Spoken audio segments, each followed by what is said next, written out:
बिस्मिल्लाहिर्रहमानिर्रहीम। अस्सलाम वालेकुम। मैं हूँ हकीम इलियास। नाजरीन, उम्मीद करता हूँ आप सब लोग खैरियत से होंगे।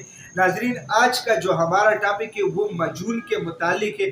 बहुत सारे लोग मुझसे सवाल करते हैं कि हकीम साहब, हमने या किसी और जगह से प्रोडक्ट ली है उसमें मजून है, या आपसे जो अद्वियात ली है उसमें मजून है, तो क्या गर्मी का मौसम है, इस मजून को हम फ्रिज में रख सकते हैं या नहीं रख सकते, या हम रूम में रख सकते हैं? इसके बारे में थोड़ा सा वजाहत कीजिएगा। इस चैनल पे मैं आप लोगों को हर चीज़ खुल के इसलिए बता रहा हूँ ताकि आप लोगों के नॉलेज में इजाफा हो।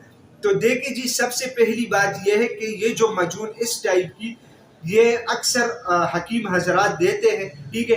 इसको आप लोग रूम टेम्परेचर में रखें, यानी आम अपने कमरे में रख के, ये खराब नहीं होता, ठीक है।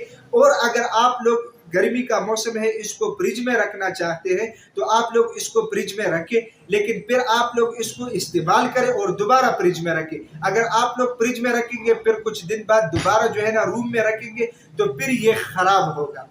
इसके अलावा इसमें जो दूसरा एहतियात है वो भी मैं आप लोगों को बता रहा हूँ, लेकिन इससे पहले जी दोस्तों, आप लोगों की खिदमत में मैं पेश करता हूँ रहीम गौरी दवाखाने की तरफ से जो हमारे तजर्बाती मेडिसन है, तजर्बाती अद्वियात और प्रोडक्ट्स है। उसमें सबसे पहले नंबर पे मुश्तजली से होने वाली मुकम्मल कमजोरियों का इलाज, इसके अलावा शादीशुदा अफराद के लिए मर्दाना कमजोरी का ख़ास इलाज, और इसके अलावा नफ्स के मुतालिक तमाम कमजोरियों के लिए बेहतरीन तेल।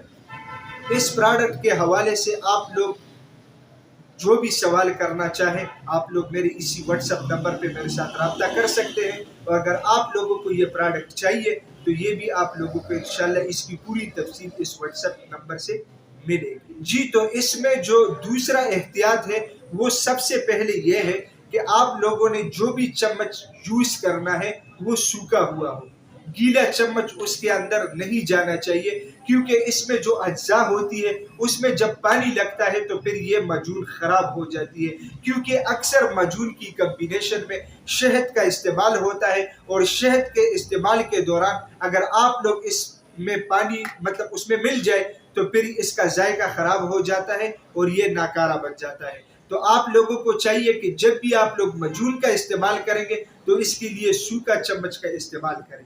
तो नाजरीन, मैं उम्मीद करता हूँ आज की ये वीडियो आप लोगों को पसंद आई होगी। अगर ये वीडियो आप लोगों को पसंद आई है तो इसे अपने दोस्तों के साथ ज़्यादा से ज़्यादा शेयर करें, और इसी चैनल को भी ज़रूर सब्सक्राइब कीजिएगा, क्योंकि इसी चैनल पे आप लोगों को हेल्थ के हवाले से मुख्तलिफ टॉपिक्स के ऊपर वीडियोज़ मिलती है। तो इंशाल्लाह मिलेंगे नेक्स्ट टाइम एक नए टॉपिक के साथ। तब तक के लिए मुझे इजाज़त दीजिएगा। अल्लाह हाफिज़।